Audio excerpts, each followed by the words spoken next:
کہا میرا بچپنا سے لے کر جوانی مدینہ کی گلیوں میں گزری ہے.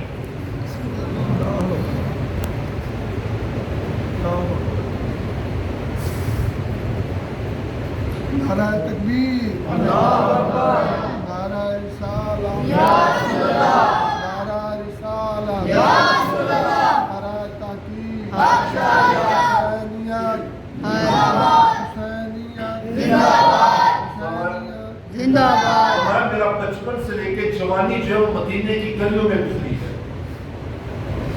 مدینہ کے ایک گھر میں گزری ہے. کہا کہ کس گھر میں؟ کہا وہ گھر بڑا لاجواب تھا اور بڑا لاجواب ہے. کہا کہ کن کا گھر ہے مدینہ میں جن کو آپ جانتے ہیں؟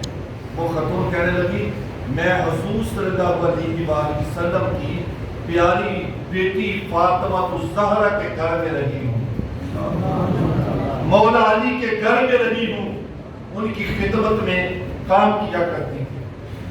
جب میں جوان ہوئی، شادی کے لائق ہوئی، جب دمشق کی جانب مجھے وہ انہوں نے الوداع کرنا چاہا تو میں نے کہا مجھے کوئی وصیت فرمائیں.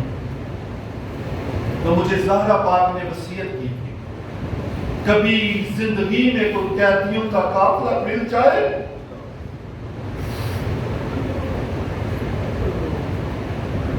ان کو پانی پلانا، ان کو کھانا کھلانا، ان کا دیکھ بھال کرنا، ان کو تنہا نہ چھوڑنا، ان کی ساری ضرورتیں پوری کرنا. کہا مجھے نہیں پتا آپ کون ہیں، لیکن میری مالکہ، میری سیدہ زاہدہ طیبہ طاہرہ مطہرہ نے مجھے وصیت کی تھی، میں اس وصیت پہ عمل کر رہی ہوں. کہا ٹھیک ہے. کہا جی ہمارے لائق کوئی کام ہو ہمیں بتائیں، آپ نے ہماری بڑی خدمت کی، اگر ہمارے لائق کوئی ہو تو بتائیں. وہ کہنے لگی قیدیوں بس ایک دعا کر، ایک دعا. کہا جی کون سی دعا کروانی ہے آپ نے؟ کہا جی یہ دعا کریں جب میں مدینہ سے آئی تھی حسین چھوٹے سے تھے، حضرت زینب بھی چھوٹے سے تھے، دعا کرو کہ زندگی میں کبھی حضرت زینب کو دیکھ لوں، حضرت امام حسین کو دیکھ لوں.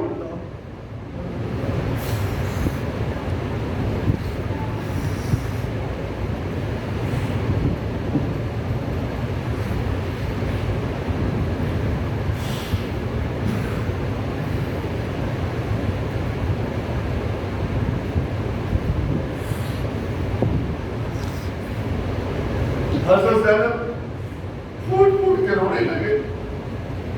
وہ خاتون پوچھتی ہے کہ آپ روتے کیوں ہیں؟ ہم نے دعا کے لیے بولے.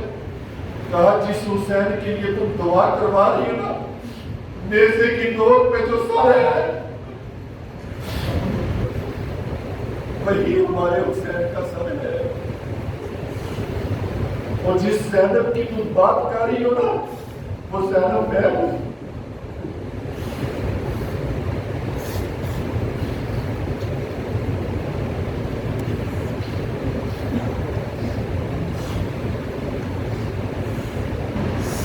ہم نے پہلے کہا ہمارے پاس وہ جگر نہیں ہے، وہ دل نہیں ہے. میں جب تفسیر کو پڑھتا ہوں یا شان کربلا کو پڑھتا ہوں ہم سے نہیں پڑھا جاتا، لیکن 10 محرم آج گزر گئی. محرم کا مقصد صرف پانی پینا، دہیج پکانا نہیں ہے.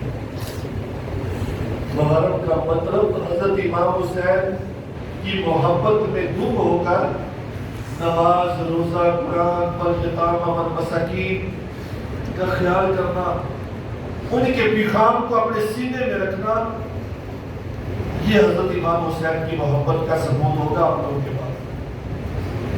میں یہاں ایک تاریخ کی بات عرض کرنا چاہتا ہوں اپنی گفتگو سمیٹتا ہوں. ایک وقت آیا، ایک بندہ یزیدی فوج کا وقت گزرنے کے بعد، دیر وقت بعد وہ باغی بنا ہوا تھا تو بس نفس و نفسی کے عالم میں تھا. چونکہ یزید کی جتنی بھی افواج نے اہل بیت کے اوپر ظلم کیا، سکون نہ دنیا میں انہوں نے پایا ہے نہ آخرت میں پائیں گے۔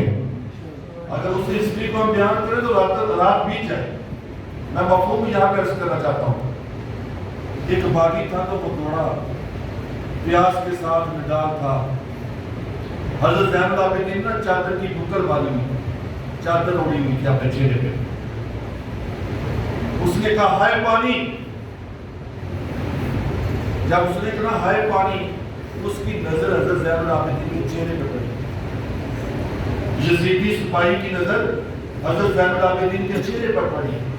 وہ کہتا ہے اگر انہوں نے مجھے دیکھ لیا تو یہ مجھے پانی دیں گے؟ جن کا پانی ہم نے بند کیا تھا یہ ہمیں پانی پلائیں گے؟ وہ کہتا ہے لگتا ہے انہوں نے مجھے دیکھا نہیں۔